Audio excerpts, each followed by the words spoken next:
La descomposición de una serie de tiempo consiste en extraer la tendencia y la estacionalidad de la serie usando diferentes técnicas o algoritmos computacionales. Y esta descomposición es un procedimiento clave cuando, por ejemplo, queremos analizar o extraer información relevante de la serie o cuando queremos construir modelos predictivos clásicos. Así que en este tutorial veremos de forma práctica cómo usar la librería StatsModels de Python para realizar la descomposición de series de tiempo con dos de los métodos más usados. Pero antes de comenzar los invito a visitar codificandobits.com, en donde encontrarán la academia online con cursos de inteligencia artificial, ciencia de datos y machine learning que les permitirán construir su carrera en estas áreas y todo por una suscripción mensual de tan solo $10.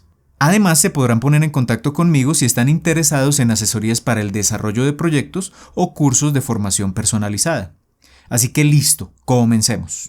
Muy bien, recuerden que los enlaces de descarga tanto del código fuente que vamos a ver en este tutorial como los sets de datos los van a encontrar acá en la descripción del video. Así que la idea de este tutorial es ver cómo usar la librería StatsModels de Python para poder hacer esta descomposición de series de tiempo. Entonces vamos a comenzar repasando los componentes de una serie de tiempo.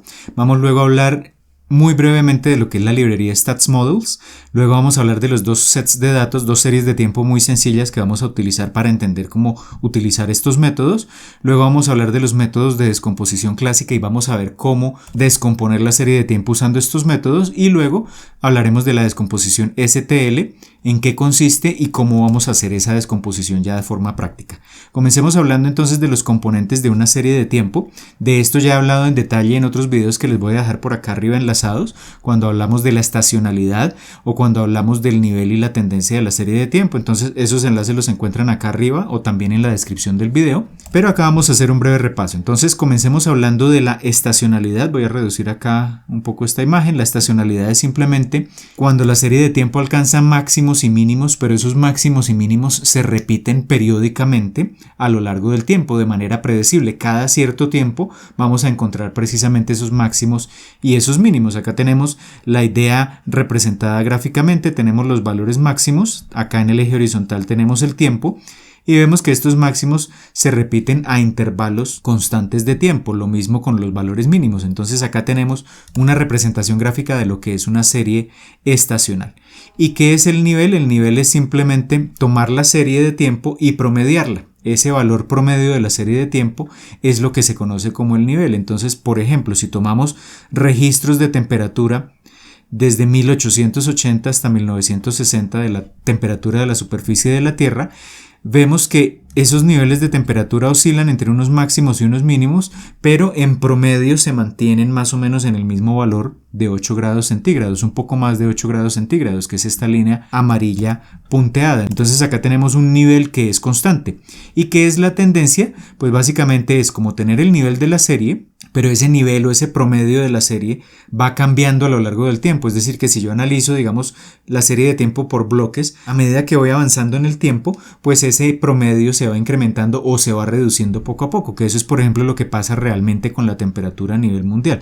Desde 1880, si extiendo el periodo de tiempo ahora hasta el año 2020, pues vamos a ver que ese promedio, que es lo que vemos acá en la línea amarilla continua, no se mantiene constante alrededor de los 8 grados, sino que ha ido subiendo hasta llegar a un promedio de aproximadamente 10 grados centígrados en el año 2020-2021 aproximadamente. Así que esa sería la tendencia. Luego, básicamente los dos componentes principales son la estacionalidad y la tendencia, y esa tendencia puede ser constante, en ese caso la llamamos simplemente el nivel, pero es el mismo concepto, o esa tendencia puede incrementarse o reducirse dependiendo de la serie de tiempo que estemos analizando. ¿Y para qué nos sirven estos componentes? Eso también lo comento en detalle en esos videos que les dejo enlazados, pero la idea es que cuando queremos caracterizar la serie de tiempo, extraer información relevante de la serie de tiempo, o cuando vamos a construir modelos clásicos de predicción o de pronósticos sobre series de tiempo, como por ejemplo modelos regresivos o autorregresivos, en esos casos es importante conocer esos componentes de la serie de tiempo. Teniendo claros estos componentes, hagamos una muy breve introducción a esta librería de StatsModels. Les dejo acá el enlace para que vean todos los detalles de esa librería.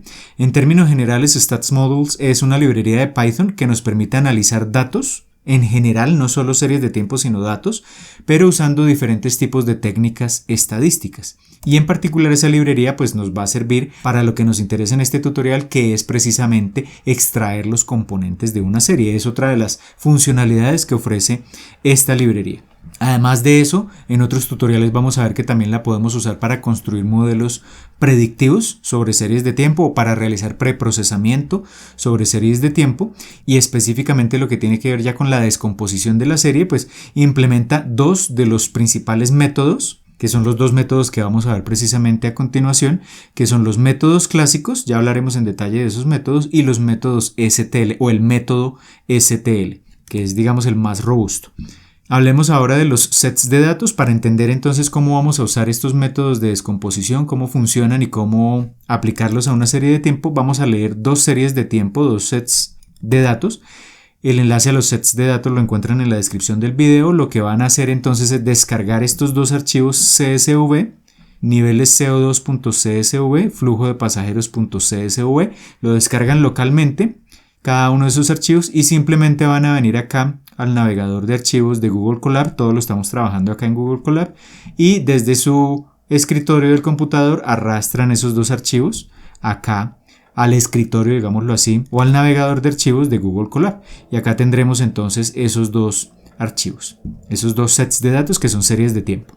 ¿Qué contiene la primera serie de tiempo? Niveles CO2.csv, pues es un registro histórico de los niveles de gas carbónico en partículas por millón que se han medido a nivel mundial en este periodo de tiempo, de 1958 a 2001. Creo que ahora lo miramos, pero creo que la periodicidad es de un mes, una medición cada mes, es decir, se tiene como el promedio mensual en este periodo de tiempo, y en total se tienen 2.284 registros. Y acá una serie de tiempo mucho más pequeña, que es flujo de pasajeros, que son los registros de la cantidad de gente que tomó vuelos en diferentes aerolíneas en Estados Unidos en este periodo de tiempo, 1949 y 1960. Y tenemos tan solo 144 registros. Acá, más allá de que pues sean datos realmente antiguos, lo que nos interesa acá es ver el comportamiento de estas series de tiempo. Vamos a ver que esas series de tiempo tienen tanto tendencia como estacionalidad, y con eso pues podremos descomponerlas usando los métodos que vimos anteriormente. Entonces, comencemos antes de leerlas importando las librerías necesarias: Pandas para poder leer esas series de tiempo, Matplotlib para poderlas graficar, y acá Plotly también para graficar las series de tiempo, pero para mostrarlas de forma interactiva, es decir, que yo me pueda mover con el puntero del mouse sobre la serie de tiempo y ver algunos detalles que resultan relevantes como para entender los datos que tenemos. Entonces, comencemos importando estas librerías y comencemos leyendo el primer set de datos, el de niveles de gas carbónico.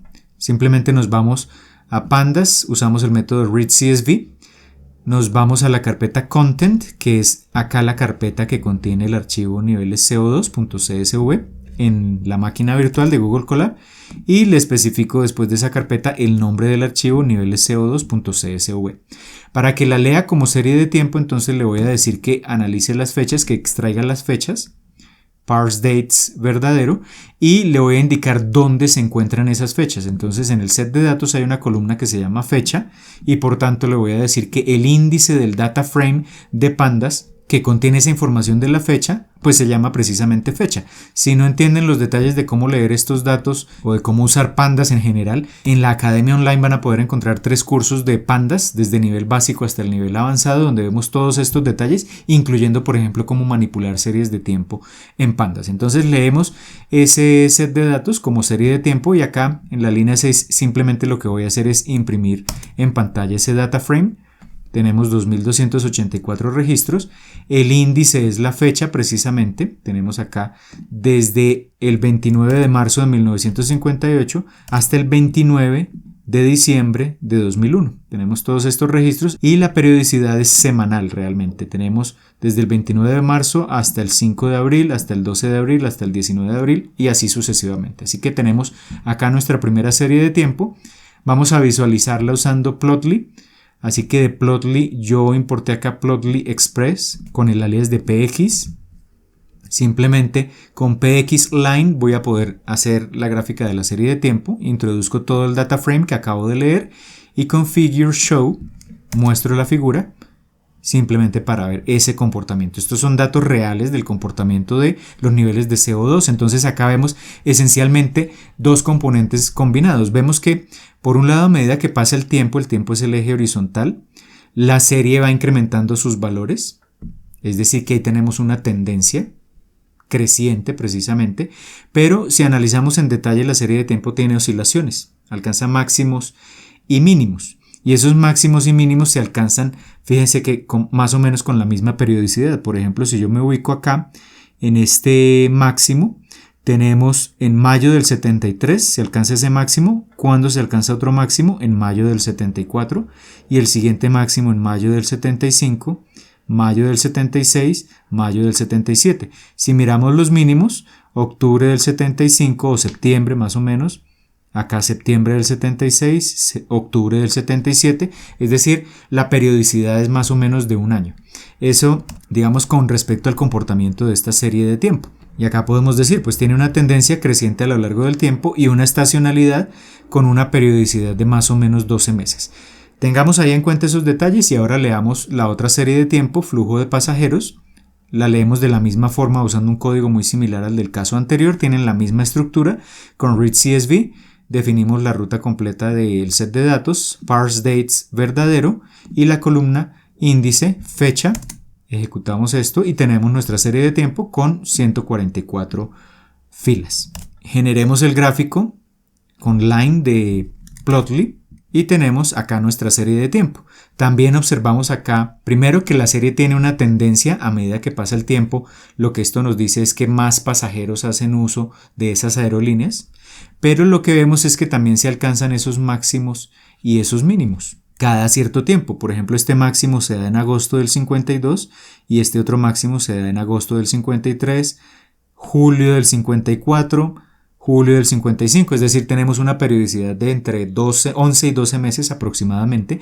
Y acá una observación importante es que si miramos la amplitud, es decir, la diferencia entre un máximo y un mínimo consecutivos, vemos que esas diferencias se van ampliando con el tiempo, es decir, los máximos son cada vez más grandes, además de la tendencia, ¿no?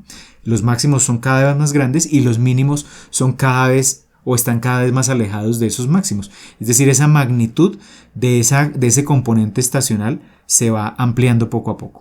Entonces podemos decir eso, el nivel o la tendencia más que el nivel, lo que tenemos acá es una tendencia, es creciente, y además de eso tenemos una estacionalidad, digámoslo así, creciente.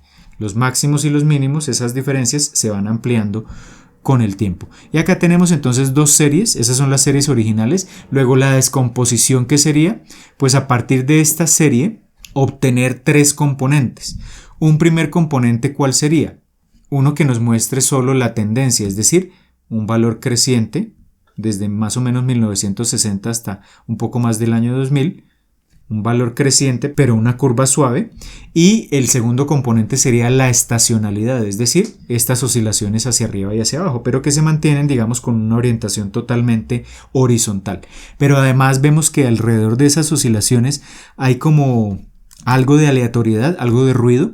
Esto es, digamos, producto de que todos los datos, siempre que los adquirimos, no vivimos en un mundo ideal, y los datos en mayor o menor grado están contaminados de alguna forma por ruido. No solo datos que hayamos adquirido con sensores, sino incluso si medimos esos datos, si alguien está digitando esos datos, pues ahí hay un cierto grado de aleatoriedad y eso le agrega ruido a esa señal o a esa serie de tiempo. Esas son como esas pequeñas oscilaciones que vemos tanto acá como en esta otra serie. No tenemos un comportamiento totalmente suave, sino que esas oscilaciones son ruido. Entonces ese ruido es un tercer componente que es totalmente aleatorio, totalmente impredecible, digámoslo así. Lo que sí es predecible es la tendencia y la estacionalidad, pero ese tercer componente, en mayor o menor grado, el ruido, siempre va a estar presente. Entonces descomponer cualquiera de estas dos señales equivale a encontrar esos tres componentes: la tendencia, la estacionalidad y el ruido, que en términos de la librería que vamos a usar se conoce como los residuales.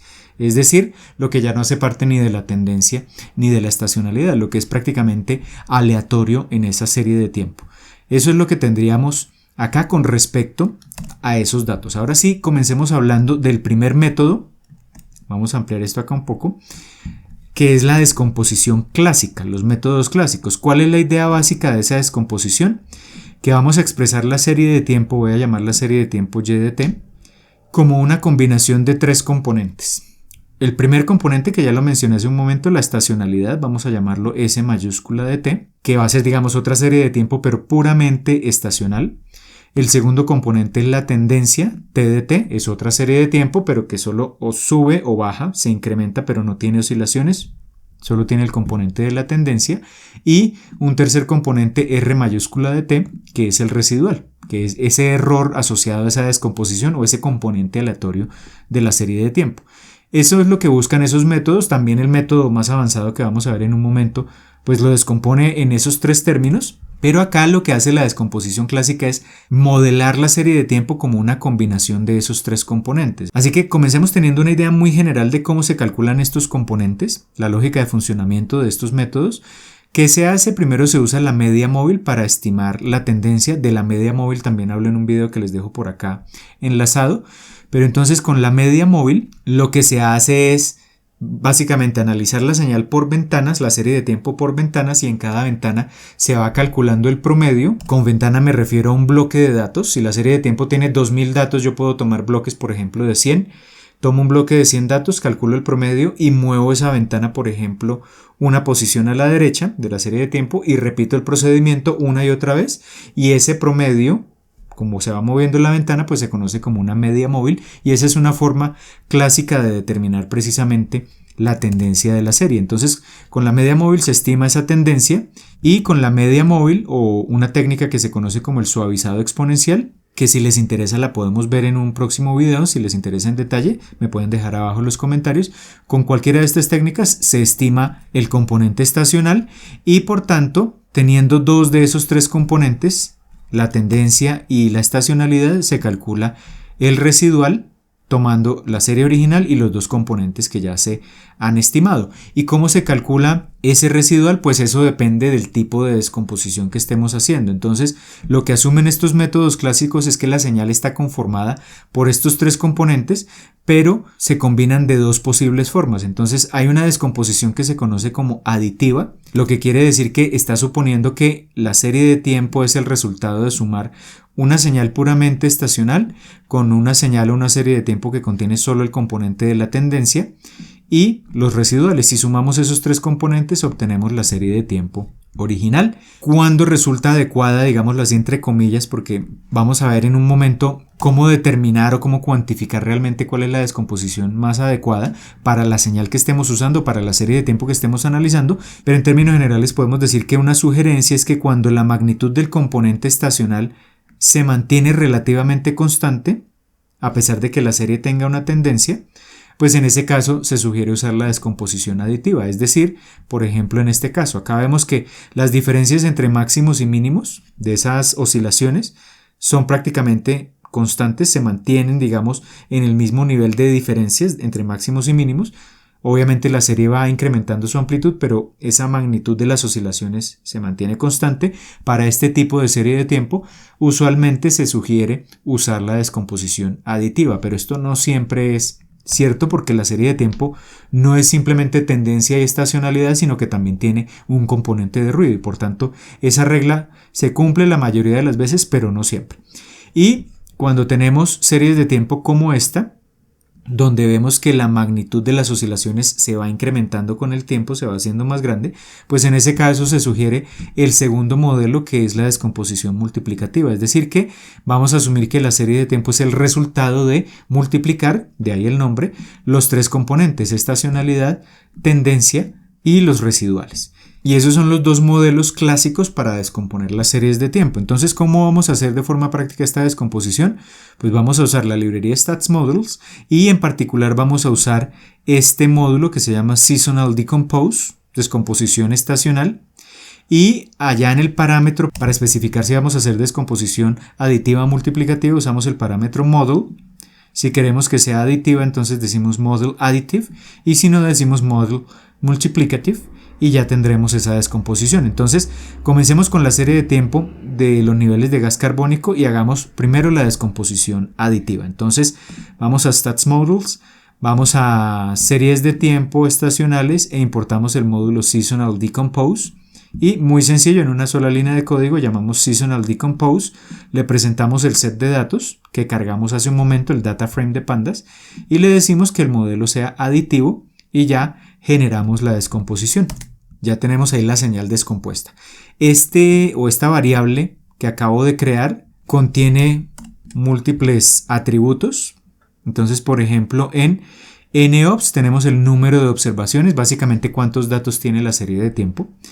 Observed lo que contiene es la serie de tiempo observada, es decir, la serie de tiempo original. Receipt contiene los residuales, Seasonal contiene el componente estacional y Trend contiene el componente de tendencia.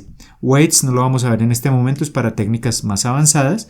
Y Plot, este método me va a permitir generar un gráfico fácilmente en una sola línea de código donde vamos a mostrar la señal observada, es decir, la serie de tiempo original, el componente estacional, el componente de la tendencia por aparte y aparte también los residuales. Entonces es muy práctico este método. Entonces lo que vamos a hacer es simplemente con Plot, con ese método que les acabo de mencionar, accedemos a esa variable, le decimos Plot, el resultado lo almaceno en la variable figura, simplemente para poder mostrar la figura un poco más grande que ocupe el ancho de la pantalla y poder ver los detalles de la gráfica que nos va a generar. Entonces luego accedo a Figure, le digo fijar el tamaño en pulgadas de 12 por 8 y ya con eso tendrá el tamaño adecuado.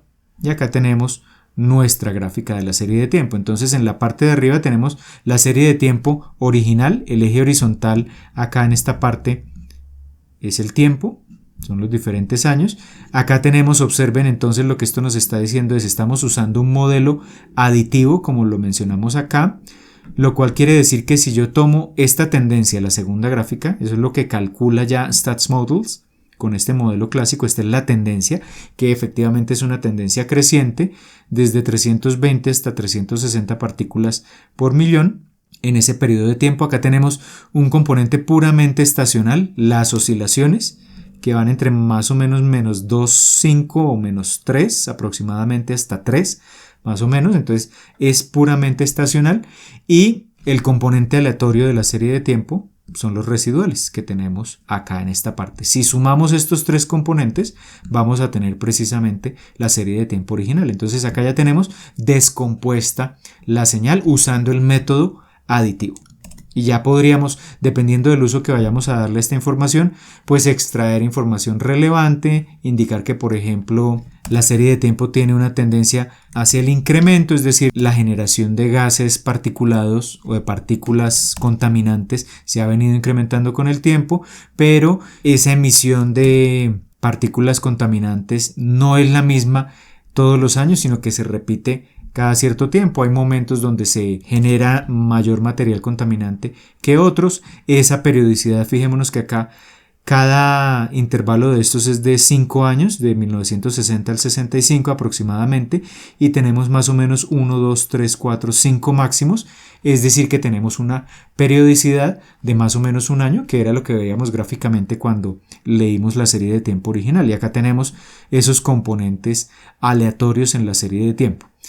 Veamos una manera de cuantificar qué tan buena es esta descomposición, es midiendo el promedio de los residuales. Si por ejemplo los residuales son muy pequeños, es decir, si calculo este promedio y es muy cercano a cero, quiere decir que los componentes que yo obtuve de tendencia y estacionalidad son una muy buena representación de la información más relevante dentro de la serie. Así que si yo cuantifico este promedio de los residuales y es pequeño, eso me dice que esa descomposición es bastante buena. Entonces, para este primer caso, calculemos ese promedio de residuales con la descomposición aditiva. Simplemente me voy a la descomposición aditiva, me voy al método o al atributo receipt, donde están los residuales, y calculo el promedio. Y tenemos acá 0.003. Ese sería el resultado que obtenemos ahí. Y ahora veamos, por ejemplo, qué hubiese ocurrido si en lugar de descomposición aditiva para la misma serie de tiempo hubiéramos usado descomposición multiplicativa. Así que vamos a ir nuevamente a Seasonal Decompose, le presentamos la serie de tiempo y le decimos que el modelo ahora es multiplicativo. Almacenamos esto en esta variable y vamos a imprimir el promedio de los residuales de esa variable. Es decir que accedemos nuevamente a Receipt y le decimos min, y acá el promedio con la descomposición multiplicativa es de 1. Los residuales tienen un promedio de 1. Luego en el caso aditivo, que tienen un promedio de 0.003, pues son mucho menores. Quiere decir que de las dos que estamos comparando, la mejor descomposición es precisamente la aditiva. Y eso es lo que tendríamos en este caso. Ahora veamos, por ejemplo, qué pasa con la serie de flujo de pasajeros.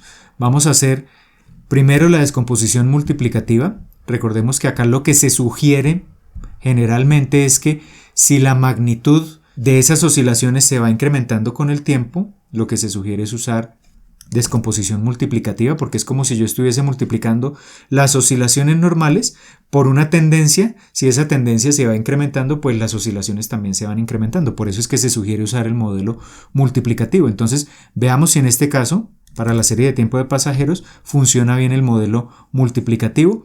Así que lo que vamos a hacer es usar un código muy similar al del caso anterior, Seasonal Decompose. Presentamos la serie de tiempo o el data frame de pandas pasajeros, modelo multiplicativo, y acá simplemente voy a replicar el código que ya teníamos antes.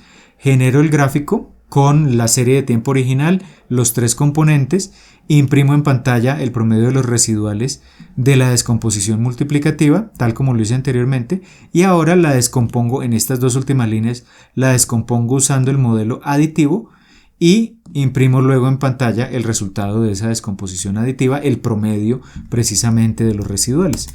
Ejecutemos esto, veamos la descomposición. Tenemos la serie de tiempo original, tenemos una tendencia. Acá la tendencia nos indica que la serie va incrementando sus valores a lo largo del tiempo, comenzando más o menos en 100 y terminando casi en 500. Tenemos el componente estacional, que oscila más o menos entre 0.8 y 1.2, y tenemos los residuales, y todo esto es usando el modelo multiplicativo. Es decir, que si yo tomo individualmente la tendencia, la estacionalidad y los residuales y los multiplico elemento a elemento, pues debería obtener esta serie de tiempo. Ahora, ¿qué es lo que pasa acá? Imprimimos en pantalla el promedio de los residuales, primero con la descomposición multiplicativa 0.99 y segundo con la descomposición aditiva menos 0.75. Es decir, que si comparo las magnitudes, la descomposición aditiva tiene unos residuales menores que la multiplicativa. Y por tanto, en este caso, a pesar de que la regla general lo que dice es que si la magnitud de las oscilaciones aumenta con el tiempo, lo mejor es la descomposición multiplicativa. En la práctica lo que yo sugiero es probar diferentes descomposiciones y la que nos arroje el menor error promedio en esa descomposición, pues es la más adecuada. En este caso sería la aditiva. Y ya tendríamos esa descomposición. Y esos son básicamente los métodos clásicos. Ahora miremos un método que se llama STL, que es mucho más robusto y que va a hacer mejores descomposiciones en general. ¿De dónde viene este nombre? Viene de lo que se conoce como Seasonal and Trend, es decir, estacional o estacionalidad y tendencia, Decomposition using LOES, es decir, descomposición estacional y de tendencia usando este método LOES.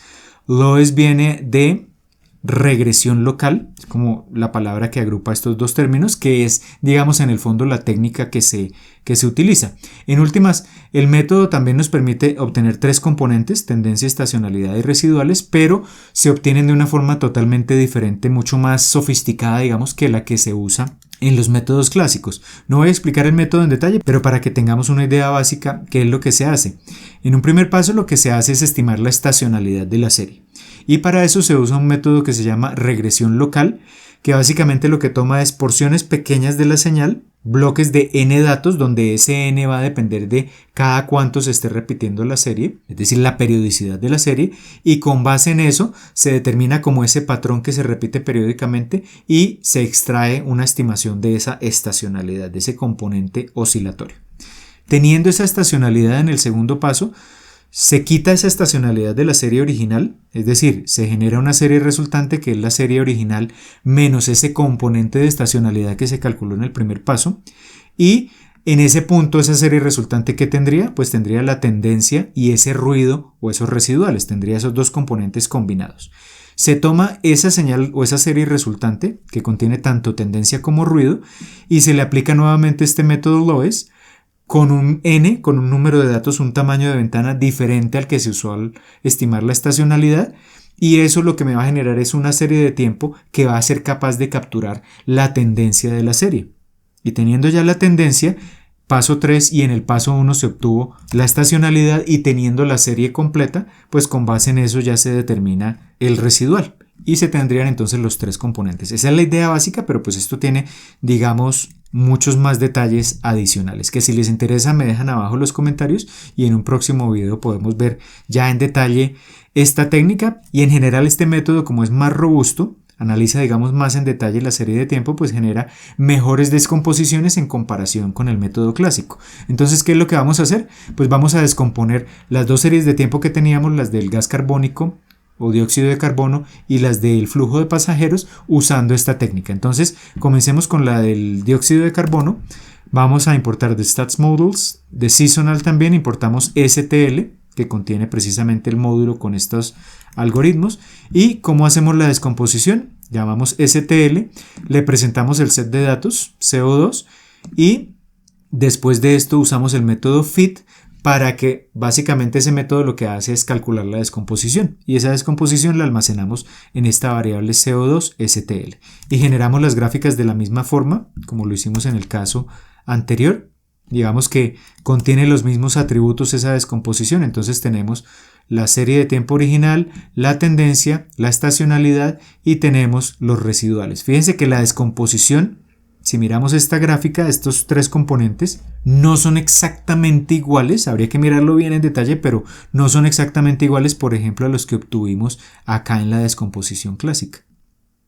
Observen, por ejemplo, que en la descomposición clásica el componente estacional es casi que ideal, no tiene ningún ruido sino únicamente oscilaciones. Acá el residual tiene este comportamiento, mientras que en este caso, fíjense que el componente estacional comienza más o menos entre -2 y 2, pero termina teniendo amplitudes un poco mayores, tiene unas ciertas oscilaciones y los residuales también son diferentes. Entonces se están estimando los componentes de la serie original, pero usando un método diferente. ¿Cómo sabemos si es mejor o peor este método comparado con, por ejemplo, el método clásico aditivo o multiplicativo? Pues lo que les decía hace un momento, tengo que tomar en los tres casos los residuales, promediarlos y ver cuáles son los residuales más pequeños. Entonces eso es lo que estoy haciendo acá. Tomo los residuales que calculé antes con la descomposición aditiva, con la multiplicativa y los residuales con el método que acabamos de usar, el STL. Calculamos esto y vemos que de los tres residuales, el más pequeño en magnitud es este que genera el método STL, 0.001, comparada con 0.03 de la aditiva y con 1 de la multiplicativa. Luego, efectivamente en este caso, la descomposición STL representa de forma más adecuada las variaciones de la tendencia y de la estacionalidad en la serie de tiempo. Y veamos qué pasa con la serie del flujo de pasajeros. Entonces acá replico el código, lo único que voy a cambiar es que el set de datos es el flujo de pasajeros, genero las gráficas de la descomposición y acá comparo los tres residuales con el método aditivo y multiplicativo que obtuvimos hace un momento y con este método STL, que es lo que tenemos acá en esta línea de código. Tenemos las gráficas en este punto, tenemos la serie de tiempo observada, la tendencia, la estacionalidad. Fíjense que ya la estacionalidad es diferente y acá sí queda más claro que ese componente estacional se va amplificando a lo largo del tiempo. Si miramos esa descomposición que hicimos, pero usando el método clásico es totalmente diferente.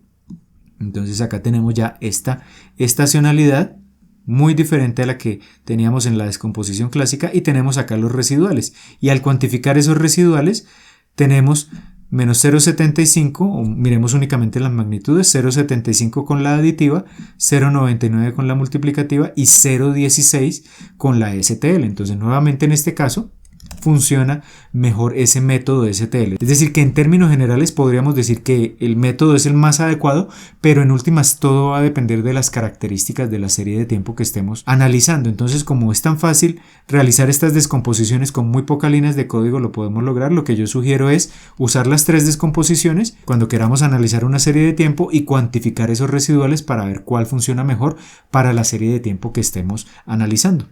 Muy bien, acabamos de ver cómo utilizar la librería StatsModels de Python para generar la descomposición de una serie de tiempo usando el método clásico y el método STL. En ambos casos los métodos nos permiten obtener tres componentes de esa serie, que son la tendencia, la estacionalidad y los residuales, que van a estar asociados en última instancia al ruido que en mayor o menor grado siempre va a estar presente en una serie de tiempo por tratarse de datos que contienen un cierto grado de aleatoriedad. El método clásico lo que hace es modelar la serie como una suma o una multiplicación de esos componentes, mientras que el método STL es más robusto porque estima esa estacionalidad y esa tendencia de la serie usando métodos de regresión local que son capaces de capturar más detalles de esas variaciones en la serie de tiempo. Y aunque en general podríamos decir que el método STL es el más robusto y el más recomendado, al final la calidad de esa descomposición va a depender de las mismas características de la serie, así que lo que les sugiero siempre es usar los diferentes métodos que acabamos de ver, calcular los residuales a partir de esos métodos, promediar esos residuales y escoger aquel método que tenga el promedio de residuales más pequeño. Y como de costumbre, no olviden que si tienen alguna duda de lo que acabamos de ver en este tutorial,